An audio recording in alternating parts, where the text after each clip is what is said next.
Salut à tous, c'est BizBiz. Alors aujourd'hui, on se retrouve pour la première vidéo de la journée, parce que cet après-midi, il y en aura une deuxième, toujours en compagnie de Robinho.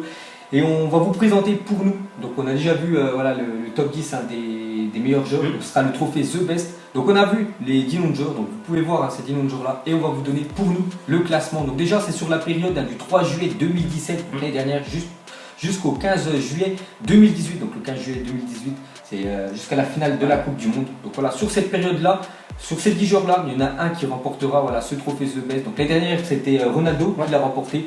Donc sur ces 10 joueurs-là, les gars, on va commencer par le 10e, 9e, 8e, jusqu'à arriver au premier. On va vous expliquer pourquoi à chaque fois on met ce joueur classé à ce poste-là. Donc le premier, 10e, on a mis, vas-y, commence. Eden Hazard. Voilà, Eden Hazard. Pourquoi Eden Hazard, on l'a mis 10e parmi toute cette liste-là?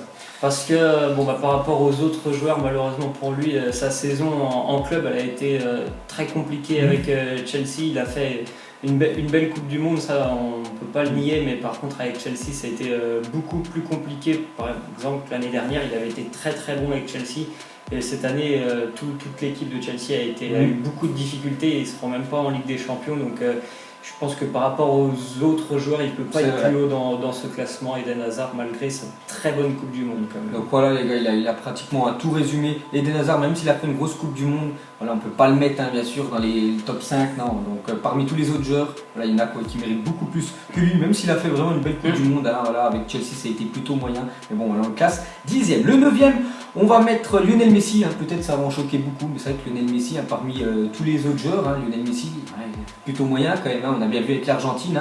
Bon, c'est vraiment lui quand même qui porte cette équipe d'Argentine. Mais avec le Barça, c'est vraiment moyen ces dernières années. Il faudrait vraiment qu'il remporte, pourquoi pas une nouvelle Ligue des Champions.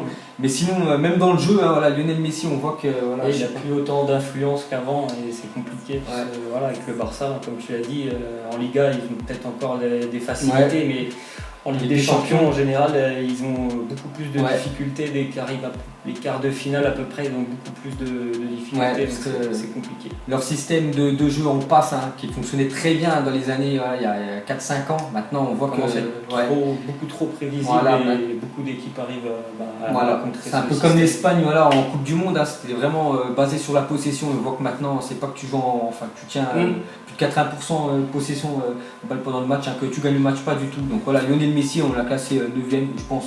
Voilà, que c'est plutôt sa place qui mérite. Le prochain, ça sera Harry Kane. Donc Harry Kane, grosse Coupe du Monde, je crois, meilleur buteur. Je me souviens plus, je crois qu'il a terminé avec 5 buts. 5 ou 6 buts, je me souviens plus exactement. 6 buts. Et sinon avec Tottenham aussi, grosse on peut dire saison. Donc on l'a classé 8e Harry Kane, c'est plutôt pas mal.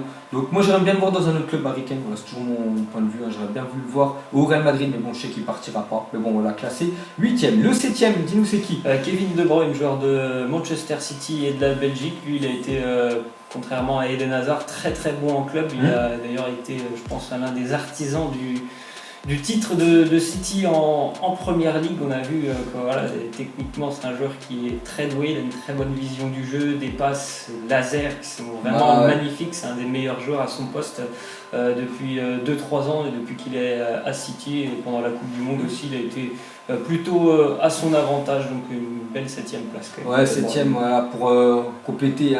C'est vrai que Kevin De Bruyne, comme tu as dit, grosse saison avec Manchester City, il a gagné quand même la Première Ligue. Bon, avec la Belgique, je le trouve moins influent avec Manchester City, mais parmi les autres joueurs, on l'a classé 7e, et je trouve que c'est très bien. Le 6e, on a voulu mettre Kylian Mbappé, donc pas mal quand même, Kylian Mbappé classé 6e, peut-être qu'il y en a qui l'aurait mis plus haut. Bon, moi je trouve que c'est déjà très bien, 6e. Donc déjà, meilleur joueur, je crois, de la Coupe du Monde, jeune joueur de la Coupe du Monde. Il a gagné le championnat de France, il a gagné la Coupe de la Ligue, la Coupe de la France, tout ça, le trophée des champions. Mais bon, dans les grands rendez-vous, on va dire, on a bien vu, on a vu la Coupe du Monde, mais avec son club du PSG, il était plutôt moyen quand même, la double confrontation contre le Real Madrid. Et sinon, belle Coupe du Monde quand même.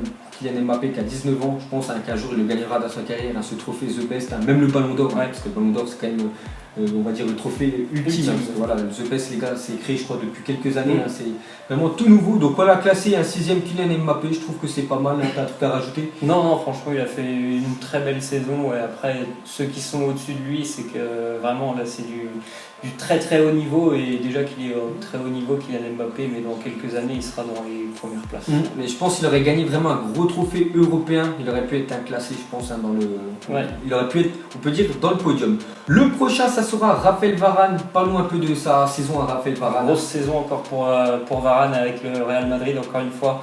Un titre en Ligue des Champions, je crois que c'est sa 4e Ligue des Champions avec le Real. Et puis bien sûr sa performance incroyable, enfin ses performances sur tous les matchs avec l'équipe de France. Ça a été l'un des patrons de la défense française pendant cette Coupe du Monde. Il s'est vraiment, je trouve, révélé. Il a vraiment assumé, on va dire, un réel statut de patron de la défense. On pouvait en douter certainement. Et là, je pense vraiment qu'il a été tout simplement énorme. Donc franchement, je trouve que c'est plutôt mérité de voir un défenseur aussi haut, parce que il a tout gagné cette année. Il a tout gagné. Tu sais qu'il y a une petite parenthèse sur Raphaël Varane. Dans sa carrière, il a quand même fait 10 finales. Il a gagné les 10 finales quand même, Raphaël Varane. Donc très bon défenseur, vraiment taulier. L'équipe de France très jeune, je ne sais plus, il a 24, 25 ans, je ne me souviens plus. Mais bon, je pense qu'il pourra faire une voire deux encore Coupe du Monde avec la France. On a vraiment de la chance de l'avoir. Le Real Madrid a de la chance. Donc là, classé 5e, c'est pas mal quand même pour un défenseur, parce qu'il est quand même moins mis, on peut dire, en lumière que des joueurs offensifs. Donc vraiment très belle place pour Varane. Le 4e, on a mis Cristiano Ronaldo. Normalement c'est celui qui avait gagné l'année dernière. On l'a mis 4e, Cristiano Ronaldo. Peut-être qu'il y en a qui seront un petit peu dégoûtés qu'on l'a mis 6 mois dans le classement. Enfin c'est déjà pas mal quand même, 4e. Pourquoi on l'a mis 4e Cristiano Ronaldo?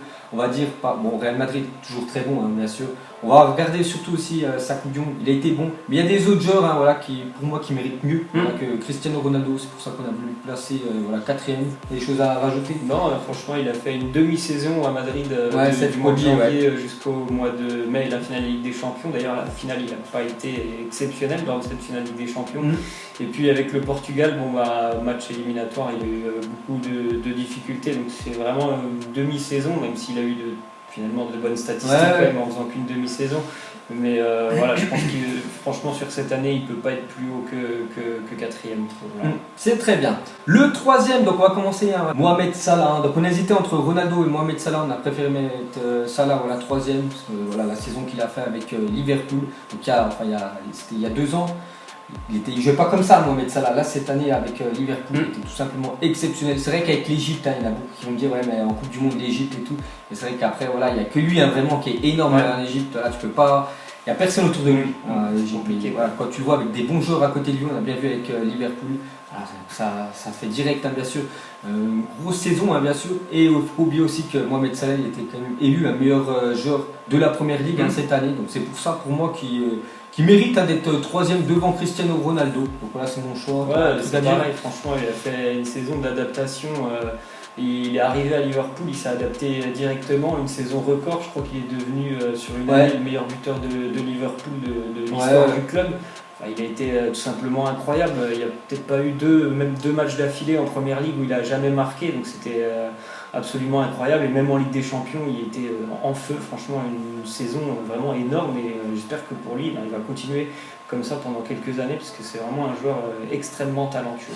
Donc voilà, on va parler du deuxième et du premier. On commence par quoi? Par le deuxième, ou on dit le premier? Allez, on va dire le deuxième, vas-y. Donc le deuxième, c'est Antoine Griezmann pour nous, qui, comme Raphaël Varane, il a remporté 2 titres majeurs cette année avec la Coupe du Monde, on sait. Et puis avec aussi l'Europa League avec l'Atlético Madrid, où il a été décisif sur les 2 finales en plus de ça. C'est ça surtout, c'est pour ça qu'il est si bien classé, Griezmann. Décisif sur les 2 finales, et puis au-delà de ça, une saison pleine quand même avec l'Atlético en championnat, où il a été régulièrement décisif pour l'Atlético. Donc vraiment une belle place pour Griezmann, qui même si pendant la Coupe du Monde il a monté en puissance sur penalty, il les a mis, et puis il a été aussi quand même important dans le jeu. Donc franchement, une très grosse saison pour lui. Donc voilà, Griezmann, on l'a classé 2e, et pour nous, normalement, après nous ce qu'on vote, et bien sûr les autres votants peut-être ils voteront pas comme nous, mais pour nous, le meilleur joueur cette année, donc c'est le meilleur joueur de la Coupe du Monde tout simplement, c'est Luka Modric, le joueur croate. Même s'il a perdu en finale, Donc déjà il a été élu hein, comme meilleur joueur de la Coupe, on en a parlé juste avant. Avec le Real Madrid, pour moi c'est l'un des meilleurs joueurs hein, bien sûr du Real Madrid. Pourquoi à chaque fois Ronaldo, tu sais, il a des ballons devant. Voilà, il faut parler ça part de peut-être Toni Kroos, Casemiro, mais il y a aussi Modric hein, qui est tout simplement à chaque fois énorme. Donc on l'a mis numéro 1, vous mettrez en commentaire si vous êtes d'accord avec nous ou pas. Mais moi je trouve que c'est vraiment mérité hein, pour Modric, vraiment j'apprécie ce joueur-là. Vous pensez un peu à un joueur vintage des années 1970, il y a quelques années. Donc voilà les gars, pour moi Modric, hein, deuxième Griezmann et Mohamed Salah quatrième, c'est pas mal toi? Troisième Salah.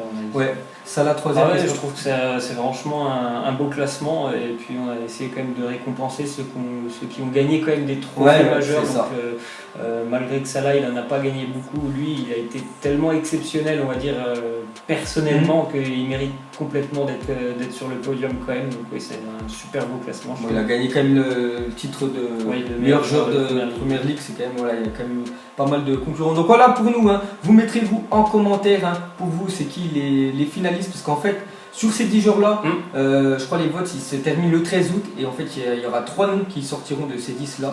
Et voilà, ce sera les 3 finalistes. Et le 24 septembre, tout simplement, j'ai tout noté hein, sur la feuille, ça sera le vainqueur voilà, du trophée The Best. Donc nous on a mis Modric premier, Griezmann deuxième et Mohamed Salah troisième. Donc vous mettrez juste en commentaire 3 noms pour vous, voilà, ce sera les 3 finalistes. On ira jeter un coup d'œil sur ça. Donc voilà les gars, la fin de cette vidéo. Donc ce soir on ressort une petite vidéo sur les rumeurs de transfert aux alentours hein, des 17h. Donc nous on vous laisse. Et on vous souhaite un beau dimanche. Ciao tous. Ciao. Vie est moche, donc on l'a maquillée avec des mensonges. Et que son âme est moche, plus qu'à la maquiller avec des mensonges. Je sais pas ce qui se passe dans ma tête. Parfois, je voudrais sauver la terre. Parfois, je voudrais la voir brûler. Ça va pas trop, je roule en terre. Trop de haine pour 9 mètres carrés. Tristesse, faut pas.